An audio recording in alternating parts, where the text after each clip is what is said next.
It is Sophia Lamb. She has found you. When I was about 7 or 8, some of my favorite games at the time were Lego Batman and Gears of War 3. Pretty high class picks, right? They were my go-tos, but I pretty much enjoyed every game in my dad's catalog, including the ones he bought for my birthday, like Darksiders 2 and Dead Island. And those games were some of my favorites, and I gotta admit that at the time, I thought that all that mattered in the game was how fun it was, so I never really looked too deep into the stories or lore of those games. Well, that was until I played a new kind of game, one that would be an inspiration for how I approached moral decisions later in my life. And that game was, of course, Bioshock 2, the middle child of the series that was once seen as an underrated gem, but would grow in fans as time went on, like any good piece of media. Now, the whole gist of this video is going to be more about what I personally enjoyed from the game, its potential, and just what was so good about it to me. So to start things off, Bioshock 2 starts no longer than 8 years after the events of the first game. And this direct sequel grants Bioshock fans another chance to explore the depths of Rapture, while also having to fathom the thoughts of the completely new antagonist of the story. Now, to be frank, I not only enjoyed this game more than the first, but also like its gameplay and characters more as well. Though I do have to admit, Bioshock 2 did have its hateable moments, mostly stemming from some of the level design and closeness it has to the first game, despite its improvements and greater additions that separate it from being a total rehash of the first. Now to begin, I'm going to start with the characters. First one being Subject Delta, as our protagonist and medium in which we use to influence and interact with the key members of this remnant of Rapture. Subject Delta is the big daddy we all wish we had more of.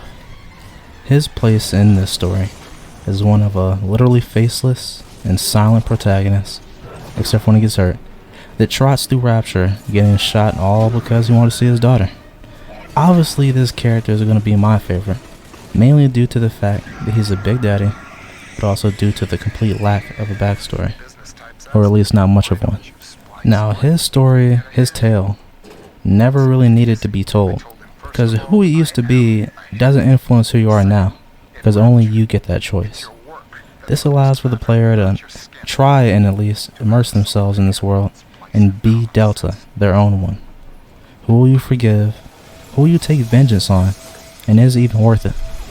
The second best character in the game, besides another who I'll discuss soon, is Eleanor Lamb, one of the biggest catalysts behind my mind's changing thought process on the topic of video games when I was younger. Before this game, I was playing games like most kids, playing for the fun, seeing the imaginative worlds in such game worlds. I only really saw gaming for its face value, and while I did appreciate the characters to an extent, I never really got too deep into the stories enough to see what was beneath the surface.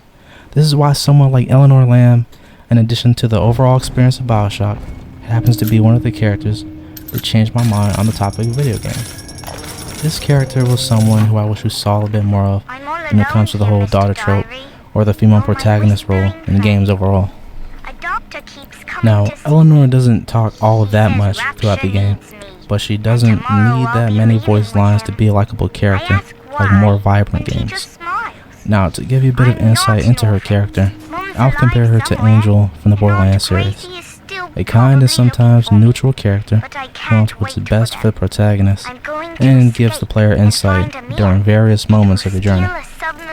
Only at the very end of the game does she get to provide this help more directly, but throughout the game, she leaves you fairly useful tools and plasmids, so I wouldn't sleep on her if you believe her to be nothing but a damsel in distress. Now we come to Sophia Lamb, another character I have to discuss, but she didn't particularly add to my enjoyment of the game. What's there to say exactly? She didn't really add enough to be worth discussing in my experience. She was just the somewhat annoying antagonist of the story, but maybe that was because I didn't listen to enough Bioshock 2 retrospective videos. In this game, Sophia Lamb takes the place of a de facto leader of Rapture's newly banded together splicers, but she calls them the Rapture family. In my opinion, they definitely could have done more with her character to make her more of a threat and build her up as such. She meets the baseline requirements of being an opposing force, but all in all, I sum her up to being akin to Bowser. The villain who throws their whole arm at you and waits until the very end just to do something. But unlike Bowser, she never faces you in a final battle.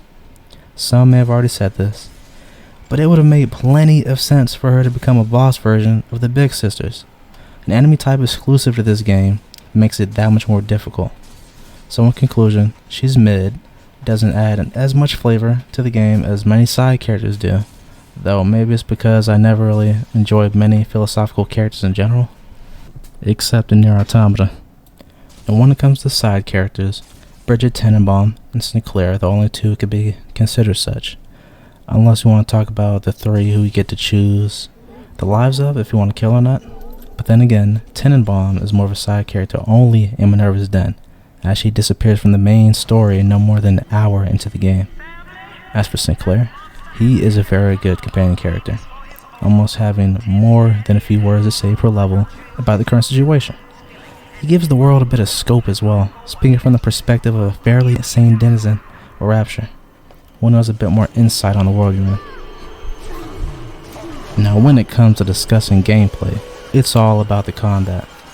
And if you don't agree that the natural dual wielding that they added is a major step up from the first game, then I don't know what to tell you, but back in the first game, you could either use a plasmid or switch to a weapon. You wouldn't be able to use both at once, and it hinders combat speed to an extent. Now, there isn't much I could say that would do it justice. All I can do is show off some of my gameplay and allow it to do the talking. And now, hacking. Easily the best and my favorite addition to the sequel. The hacking in this game is completely busted and trivializes the entire game, even on hard.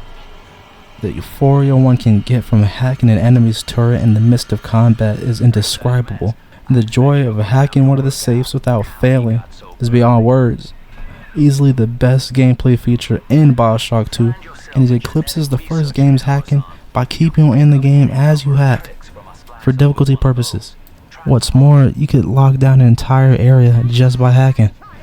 This makes getting Adam from Little Sister, or fighting a Big Sister at all, completely just easy. Puts the whole game on easy mode. So if you want to make it hard for yourself, don't hack. Now I hate to say this, but the game's level design was a complete hit or miss for me, specifically in Popper's Drop or Siren's Alley. Both of them had an aesthetic that I simply couldn't enjoy. Might have been due to the area's high use of the color red, which would of course go against the general use of cooler colors throughout Rapture. To be specific, most warm colors, as far as I remember, are shown in areas built for Ryan, such as Ryan Amusements, which is in the game. Though in the end, we all know the best level in the game is the last one, Persephone. One of the most important parts of this game, in this video, are the choices and the endings. Yes, the ending of this game is truly what made it worth playing in the first place, as an ending can make or break a game in my opinion. To save a little sister or not, and to choose whether or not Delta delves out revenge or not, is something that I had to come to decide on when I was still in my single digits. My first few choices, at least as far as I can remember, is to save all little sisters, let Grace live, kill Stanley, and kill Alexander. This surprisingly led to my good ending, which to this day is one of my favorite video game endings of all time. The vibrant and warm colors of the sunset once you escape Rapture is still something I can remember clearly in my mind, no matter the time and place. It just fits so well, even behind the cool and cold colors of the sea as you finally breach the surface. It never fails to bring me joy. It reminds me of what a good act can do. How special a charitable person can be in a city of misguided and unkind souls. It's a lesson that I'm still working out for myself, but I want to become just as selflessly forgiving and charitable as the way I played Delta. As Eleanor said in the ending, if Utopia is not a place, but a people, then we must choose carefully. And in our story, Rapture was just the beginning. This quote can be interpreted to say that we all have a part in making the world a better place. No matter how dark the world gets, or how hostile the masses can be, each person still has the power to forgive, to make peace, and to act with charity There's none left in the world to give. Now, is Bioshock 2 perfect? No.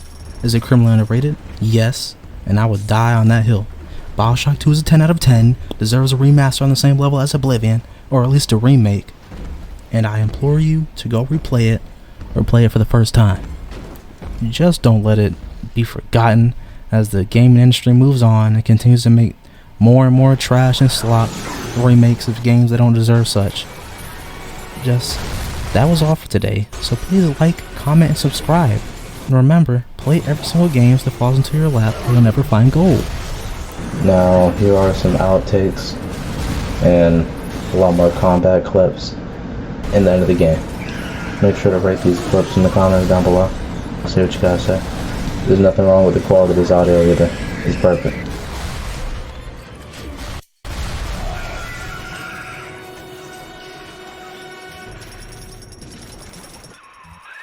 Hurry now!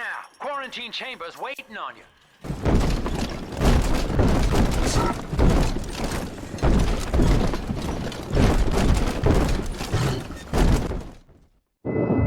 Mother's not lying this time, Father. He really did it. To both of us.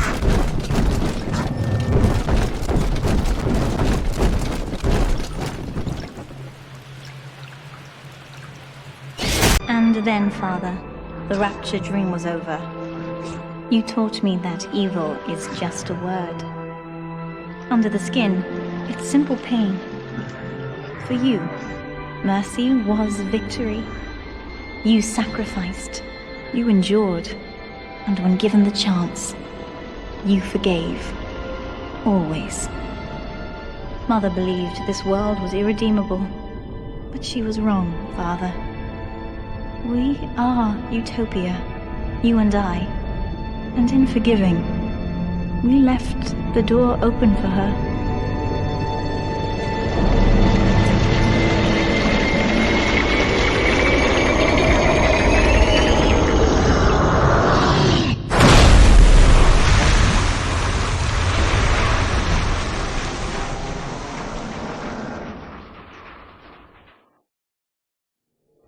The rapture dream is over, but in waking, I am reborn. This world is not ready for me, yet here I am. It would be so easy to misjudge them. You are my conscience, Father, and I need you to guide me.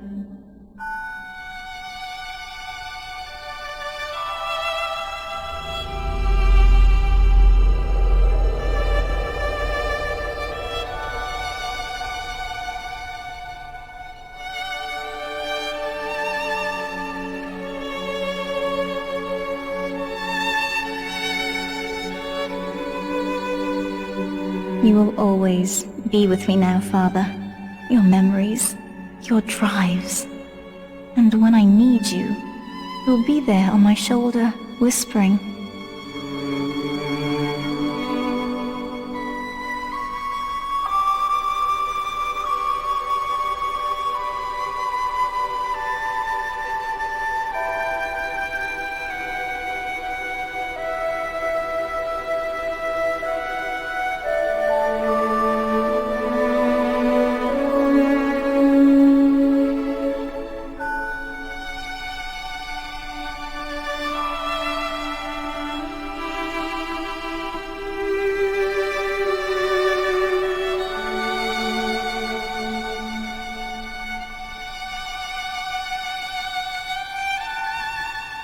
If Utopia is not a place, but a people, then we must choose carefully, for the world is about to change. And in our story, rapture was just the beginning.